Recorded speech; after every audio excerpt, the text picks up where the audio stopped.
Folks, I think your physical constitution exceeds your mental acuity and judgment to sit here this long. Even in Ireland, having this many speakers and being the last speaker is a bit of a challenge. I want you to know before we begin, and we'll talk a little bit of Gaelic football, Mayo will win tomorrow. The curse is about to end, and I expect full credit when it does.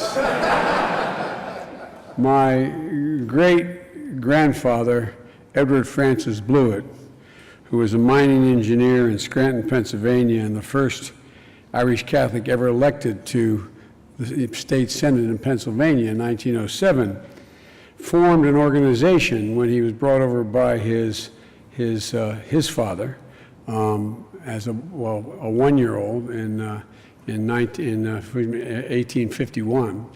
And he formed an organization, it was the largest Irish organization in the region, called the Sons of Mayo. So he would come down and strike me dead if I did not support Mayo. I want you to know that. Secondly,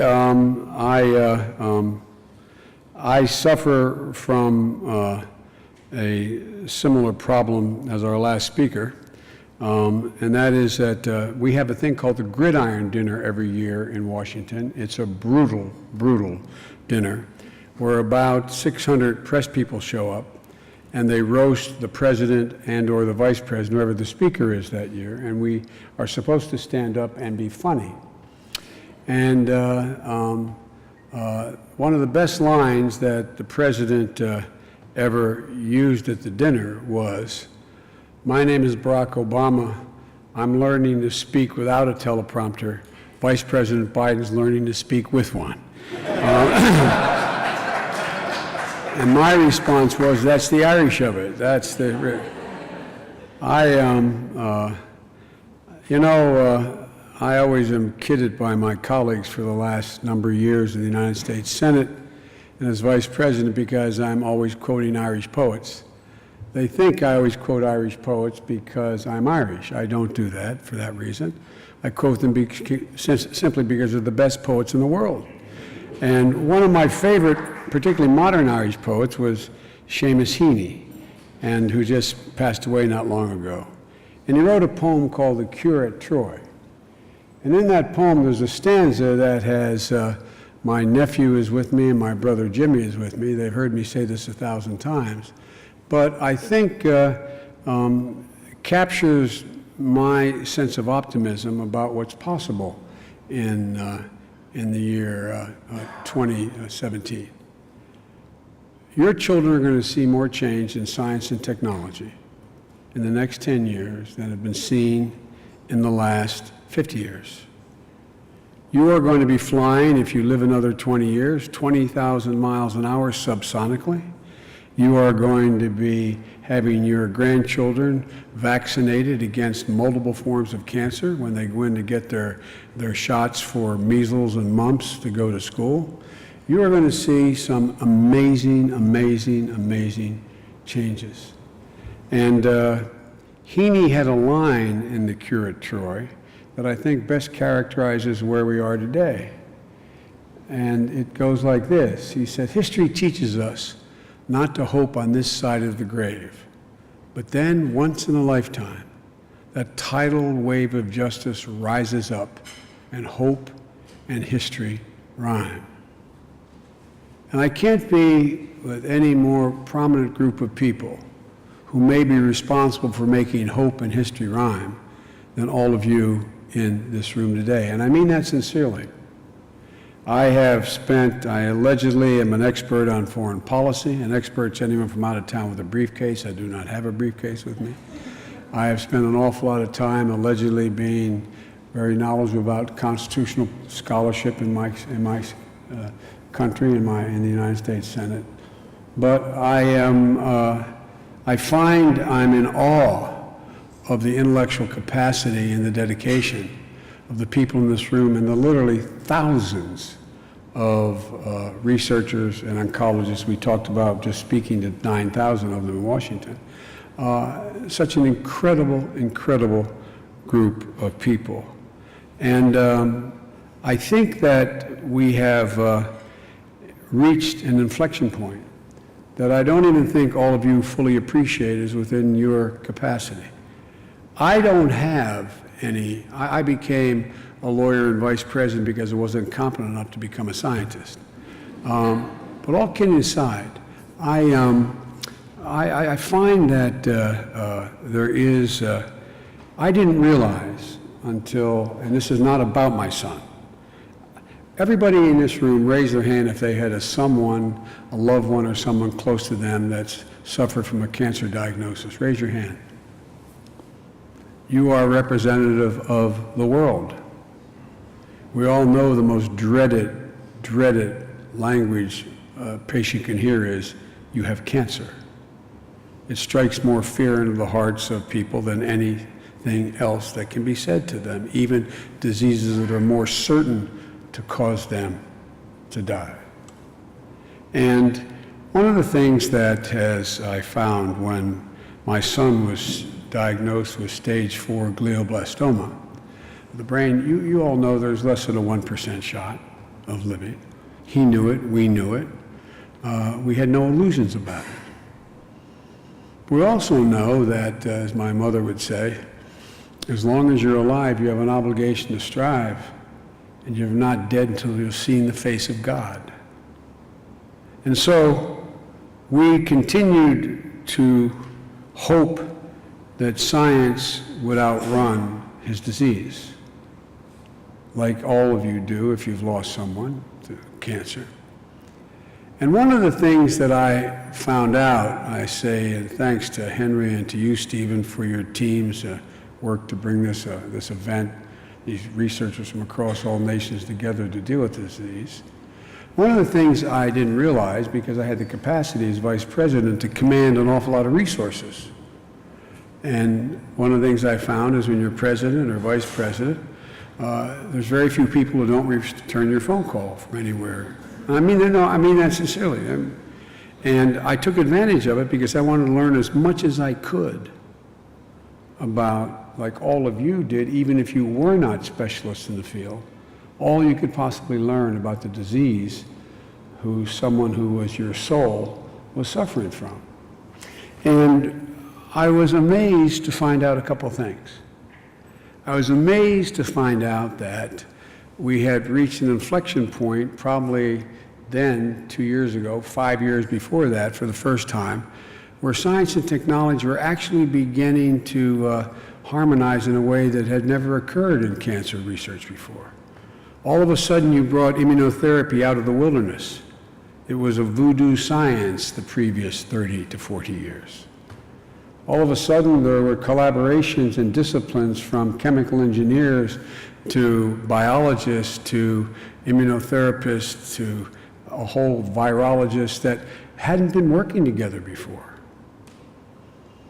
And I thought to myself that meant, well, there's some increased hope here. And so what happened was I tried to learn as much as I could, as quickly as I could. And one of the things that I learned was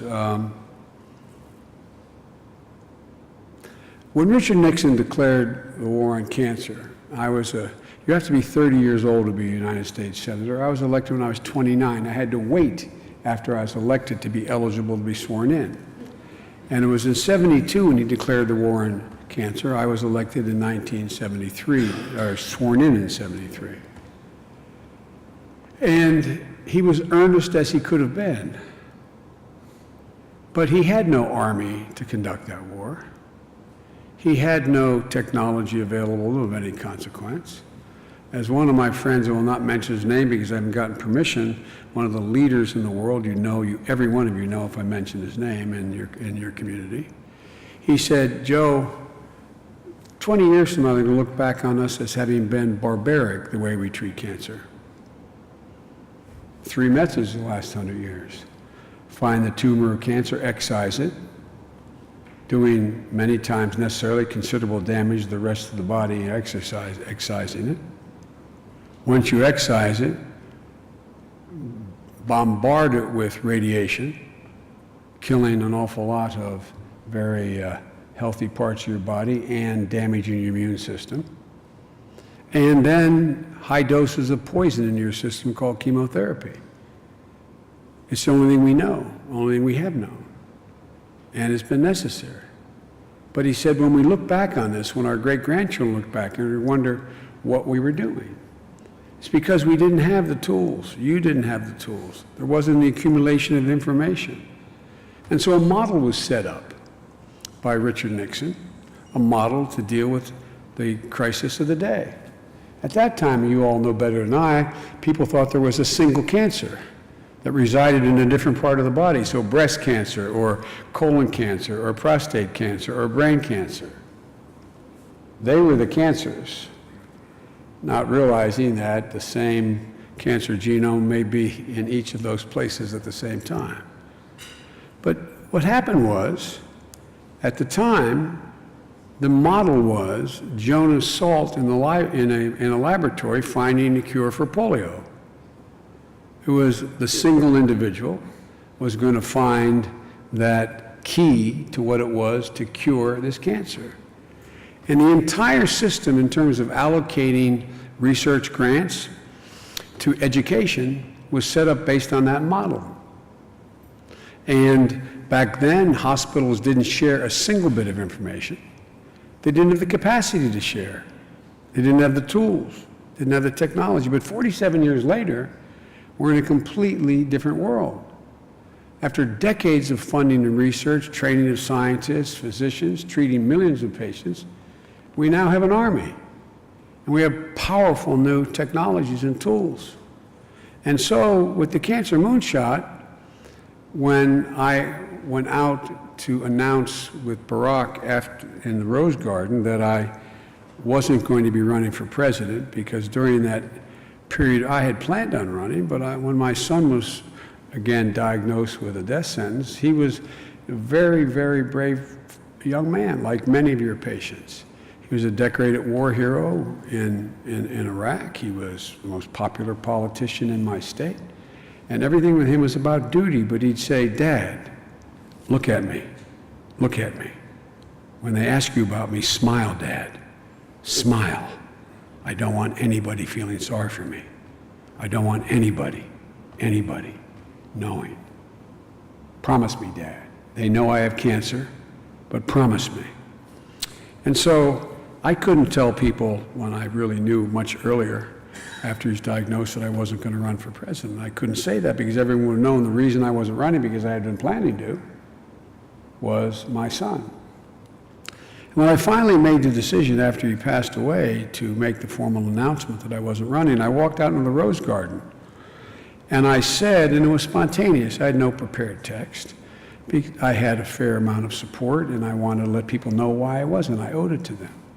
And the president stood with me, and I said it was a throwaway line because I knew the press would ask me if I had any regrets. I said, I have one regret, that I would not be the president who gets to preside over the end of cancer as we know it over the next 8 years.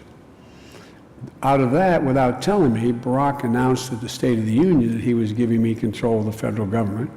I mean, literally control, not semi, control of all the elements of the federal government that had anything to do with cancer and cancer research, and to coordinate with the private sector.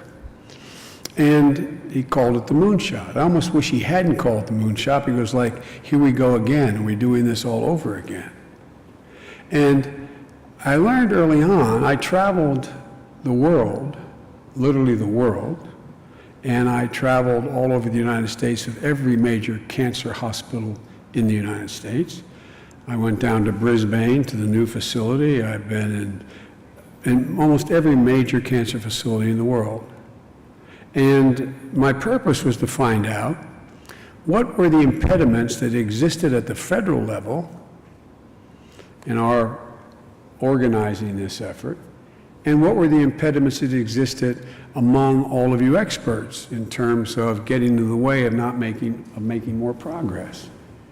And I found there emerged a consensus, usually private consensus, that people wouldn't say publicly, that there was very little collaboration, very little sharing of data, and we had powerful new tools.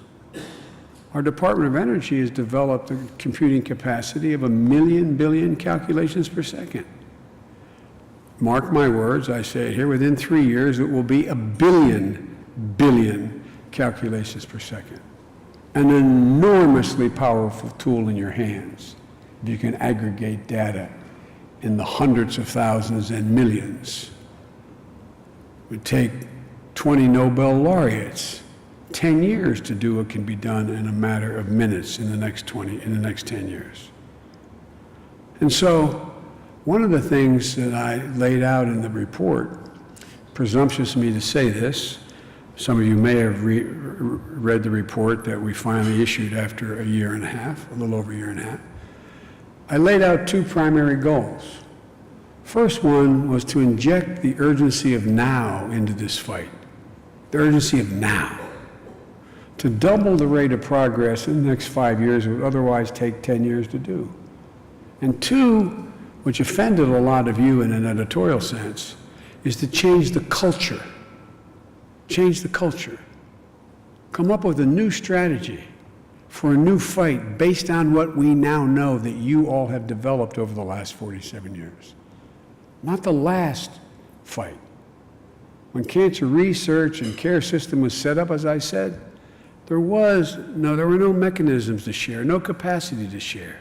And the model was viewed as totally different than it is today. And so, in updating this strategy, we were able to put together at the NIH, in the Cancer Moonshot, 2 elements. One, all the elements of the government that could have any impact on the fight on cancer.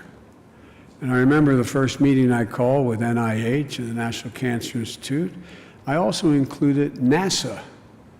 They know more about radiation than you will, they've forgotten more than you will know. They'd never been engaged. They'd never been involved.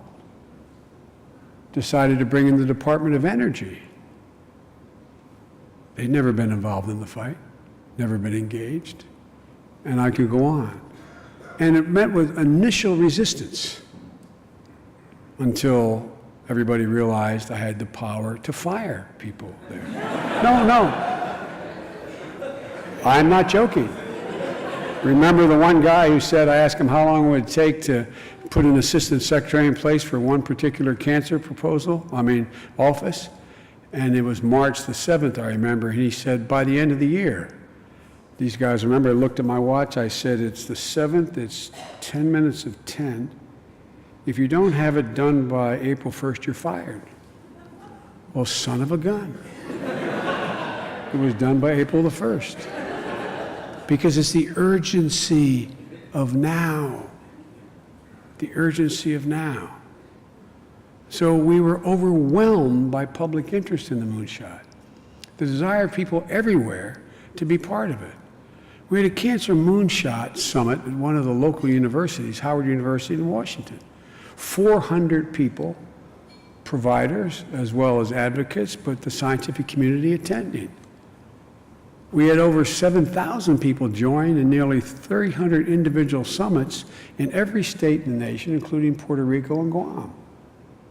In that moment, I believe the moonshot evolved from a program to a movement.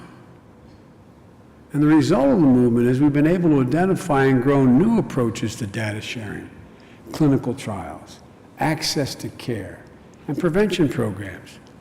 Not because your collective professions do not care, but we're in a mindset of not using all the tools available.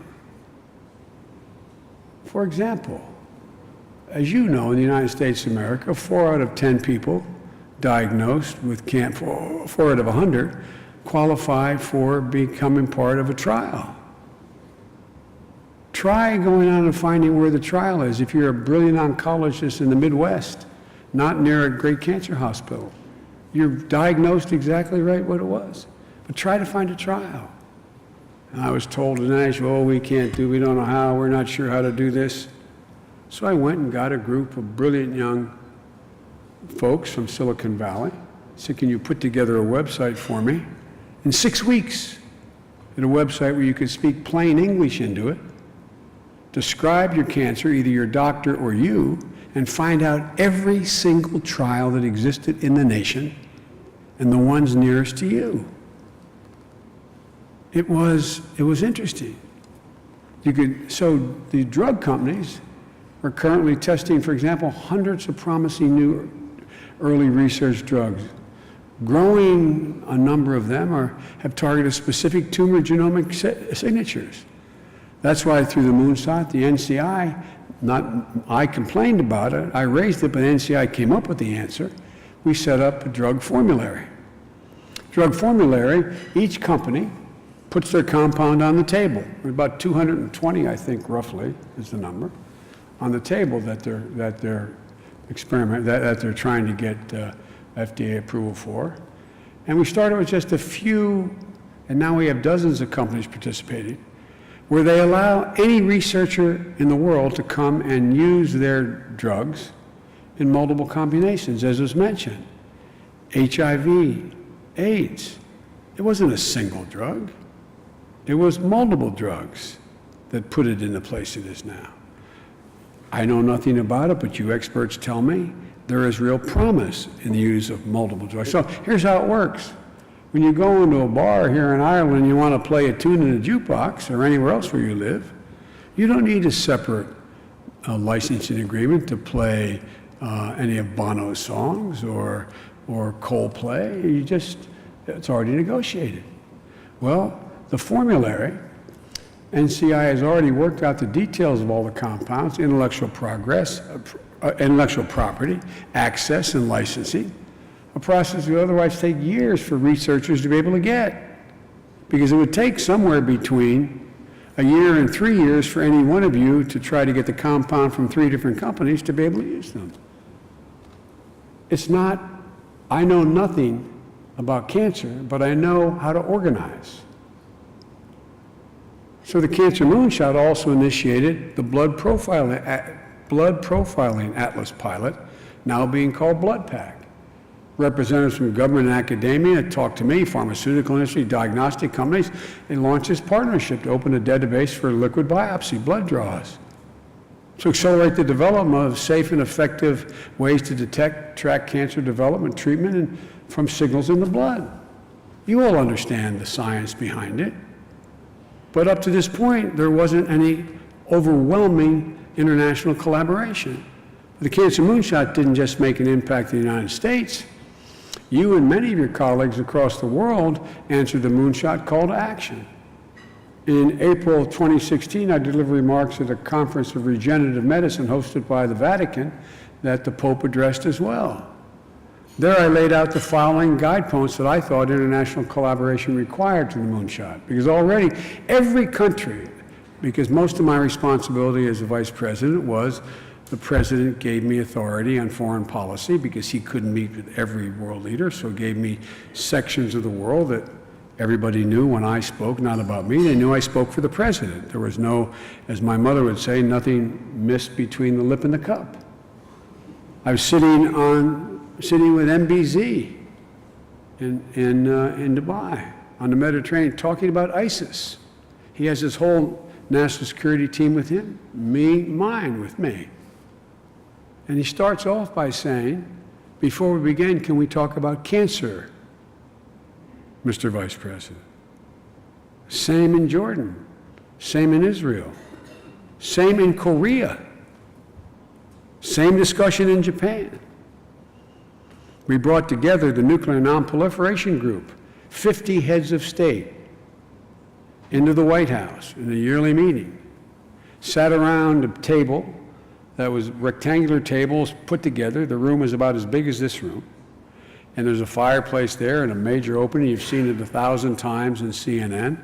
The red carpet going into this magnificent room. The President sitting in the middle of the room in front of the fireplace, and me with my back across from him to that great hall. And he literally, not a joke, starts off and says, to the 50 heads of state that were there. I know, quote, I know you all want to talk to Joe about cancer. Not a joke, but let's talk about nuclear nonproliferation first. Evidence of how this has begun to move, where people are beginning to think maybe hope in history, maybe, just maybe. And so, the moon, as I spoke to the Regenerative Medicine Conference sponsored at the Vatican with a number of the world leaders sitting there, I said the moonshot is a focus on, first, prevention, access, affordability around the world, not just in the United States. Two, an international response to cancer should reflect the same urgency that we bring to dealing with infectious diseases. Cancer is a constant emergency on the path to take more than 10 million lives a year. The United States, not the World Health Organization, organized the effort from the U.S. Army to deal with Ebola, to keep it from being a gigantic problem. We all necessarily focus on the potential pandemics. We have a pandemic right now. It's called cancer. Thirdly, you have to support standardization of data and biorepositories. As a lawyer and as a vice president, I did it because I wasn't capable of doing anything else. I was amazed how little discipline you all have as a profession. Not a joke. Not a joke. If you want to talk about the genome, there's standard language. Standard.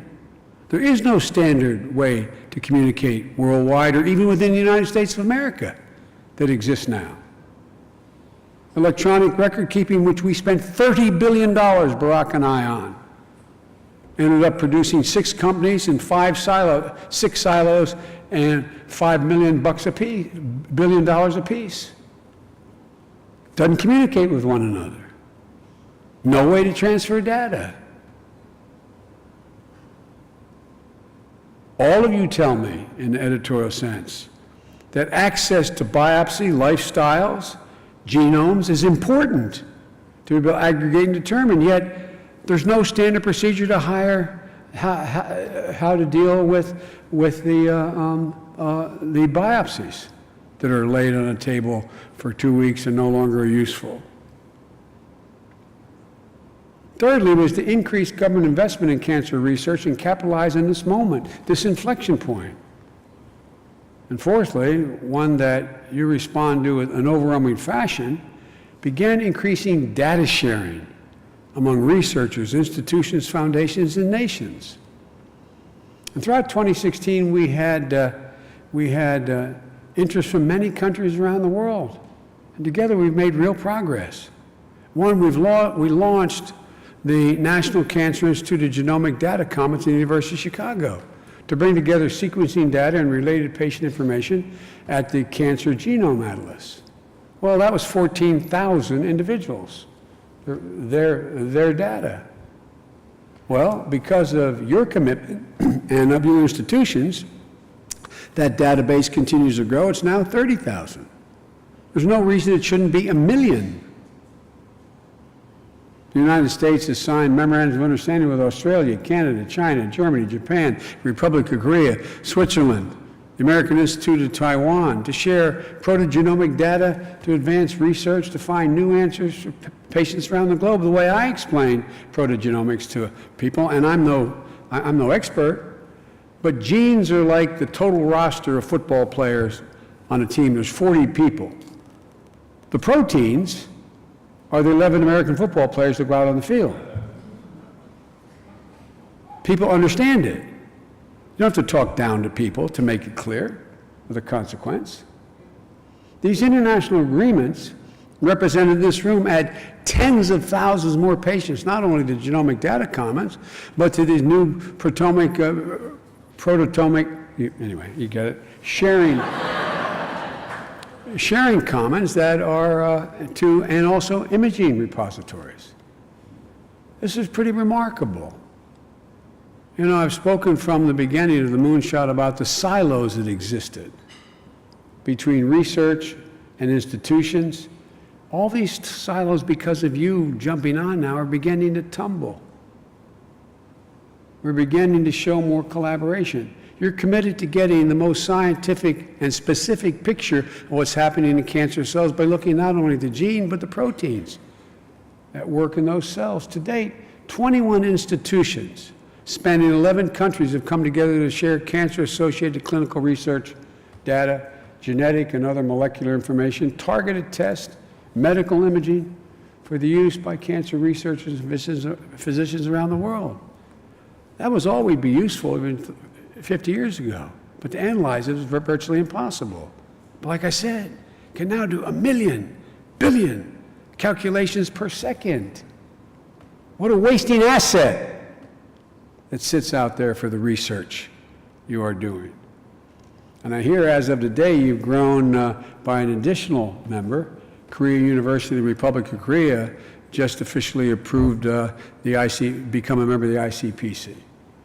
The University College of Dublin has also committed to becoming a member of the ICPC and is going to do this, as I think, with the support of the Cancer Society here, further expanding Dublin's cutting-edge cancer research and the existing links around the world. And the important thing is that all this data contributed through these partnerships is available and accessible by any researcher anywhere in the world. What shocked me when I tried to learn more about this when the president gave me this authority was, you know, if you come to the United States, if you get a grant from NASA to study the seventh ring of Saturn, and you get a $50 million grant, by the time you finish that study, whether it's a success or failure, you must publish it for the whole world to see, even if it has national defense implications. But I found out the same situation lists for grants given by NIH for cancer research. Well, guess what? Close to 80% never publish. When you publish behind a $120,000 a year publication. And you don't publish failures. So one of the good things the president did with me was, because I'm a bad guy, I guess, is he gave me a lot of authority. So I put in place a provision that said that for every day after you finish your study, if you don't publish it, you will be personally fined $10,000 a day. Well, guess what, everybody, as they say in the southern part of my country, where they talk at you like this, you know what I mean? All of a sudden, the boy saw Jesus. An epiphany, as we Catholics say, there was an epiphany. An epiphany. Because failure can be as important to you in deciding what's working and not as success. In addition to the data sharing collaborations we announced as part of the Moonshot, 3 new MOUs with Japan, Serbia, and Sweden, focused on advancing cancer research and care through greater collaboration. The National Cancer Institute, partnering with those countries and recommended areas and topics of joint workshops, development collaboration, research projects, facilitate an expedited review and clearance of collaborative proposals. And they foster joint activities to advance more research.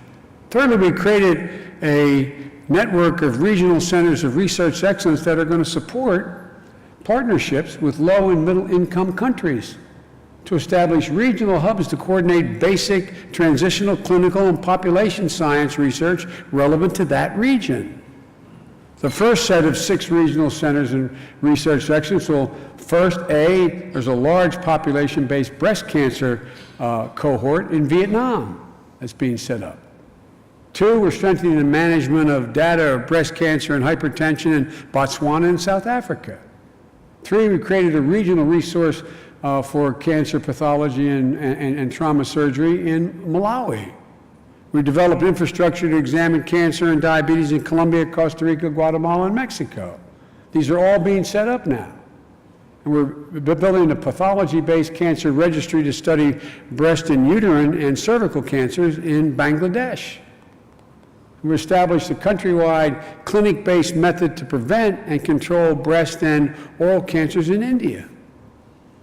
And finally, the U.S. Department of State has agreed to heighten and identify, if it ever, I shouldn't get into politics. Anyway.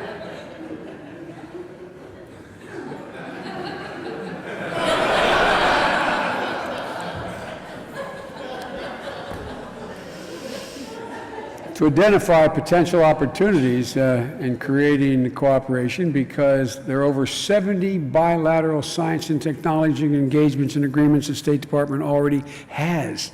We've got to let the Secretary of State know that. Because of your commitment to collaboration, there's a renewed momentum, and with that, a renewed hope. But on all these fronts, you know better than I do. We're just getting started. We're just getting started. You've made significant progress on building on the work of many who have been at this for decades. But we're far from winning the battle. We started as an office in the White House, the Cancer Moonshot, and it became a call to action for our nation, for our country. And the American public has responded overwhelmingly. But it's also become a movement not only across the United States, but around the world. There's an incredible amount of momentum. And with your help, we can build on it. So in June, with the input from and at the urging of several dozen experts, including Eric Lander at MIT, Elizabeth Jaffe at Johns Hopkins, several experts that my first conversation at Davos, Nobel laureate and president of Salk Institute, Elizabeth Blackburn, and two other Nobel laureates, David Agus from the University of Southern California, and every major cancer institute in the country. When the next administration did not pick up the moonshot, they asked me whether or not could they start an organization called the Biden Cancer Initiative, focused on basically the same principles, changing the way we do business in research and development, and in providing cancer care by breaking down silos and increasing collaboration. We're going to raise and have staff about $30 to $50 million, but it's not to give research grants. It's to continue to make public in all your countries, as well as ours, the nature of the work that's going on. And one of the things I found is that I have no talent in terms of expertise in this. But there's two things I'm good at. I can convene, and people tend to show up. No, I'm not being facetious. And two, I can shame. Not a joke. Not a joke.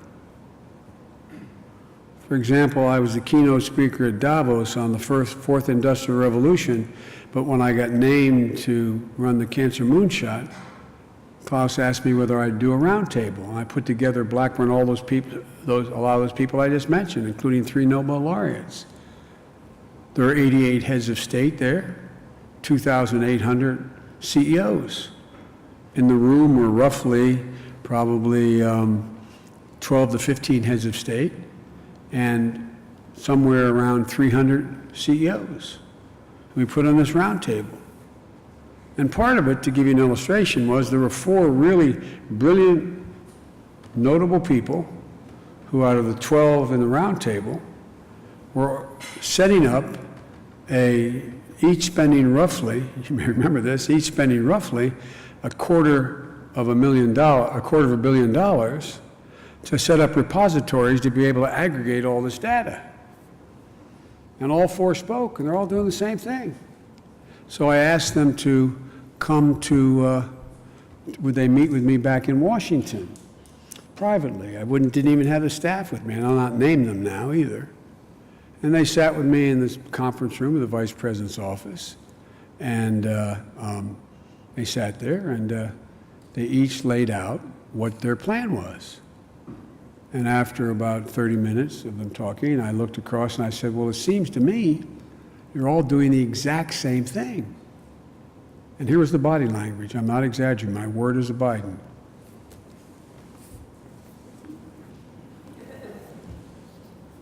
So I asked for a coffee break. Just me and these 4 people.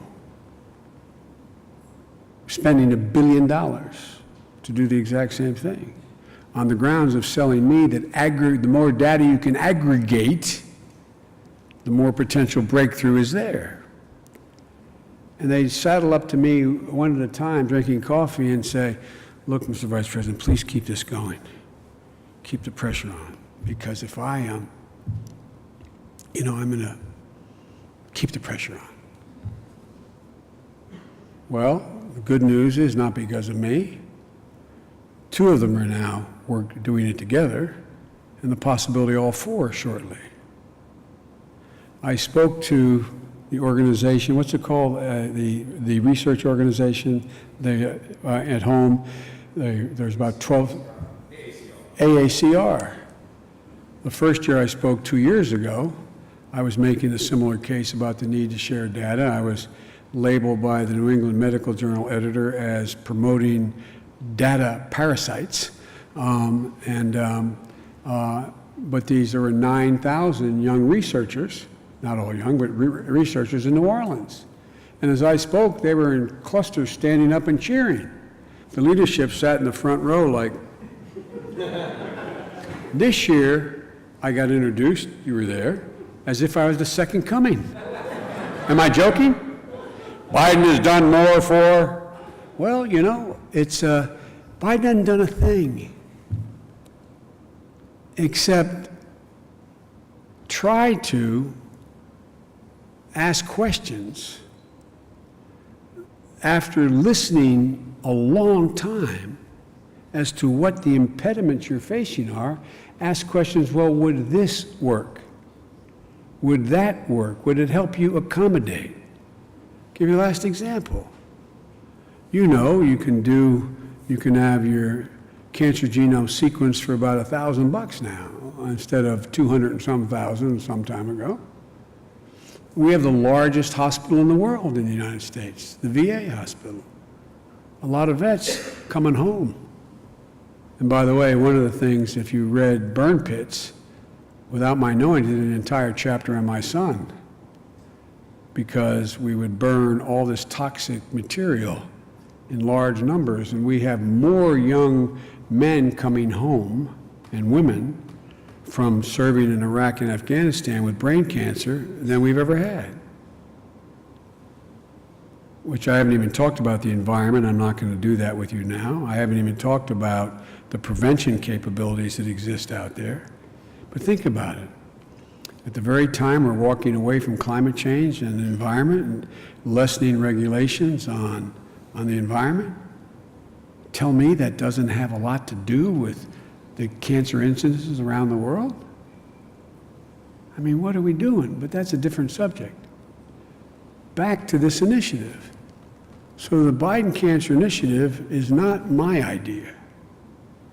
It's the idea of 4 Nobel laureates and the heads of 17 major cancer centers in the United States. And they went out and hired McKinsey and Company to put together this organizational structure to try to maintain what I'm begging you to do, the urgency of now, and a continued change in the culture. Like I said, I've never met more dedicated, I'm not being solicitous, dedicated, honorable, brilliant people than all of you. I really haven't anywhere in the world. But the culture has to continue to change. Those of you who are clinicians, and I've spoken too long, I have another bunch of the speech that's not worth boring you with. But one of the things that I think clinicians understand better than researchers, they're no better or worse, but what they understand better is the urgency of now. Those of you who are clinicians, or those of you who have had someone you love and adore dying of cancer, how many times have you heard,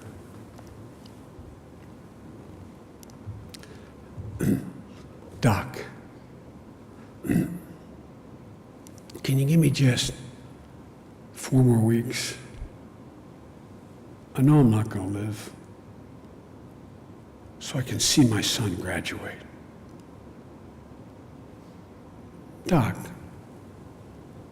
she's my firstborn.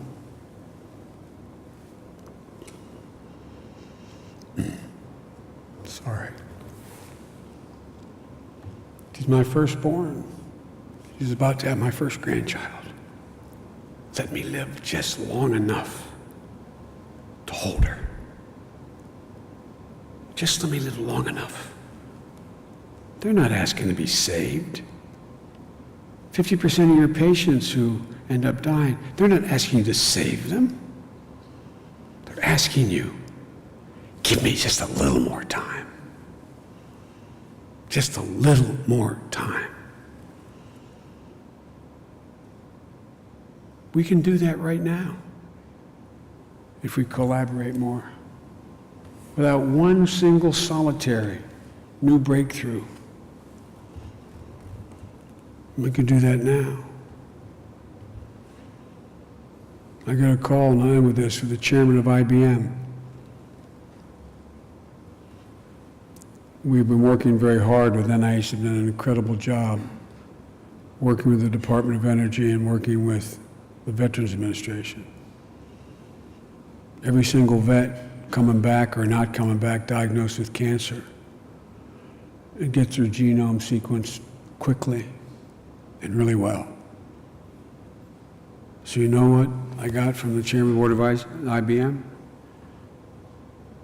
Mr. Vice President, would you like Watson, the supercomputer? Watson has read every single solitary thing that has ever been written about cancer.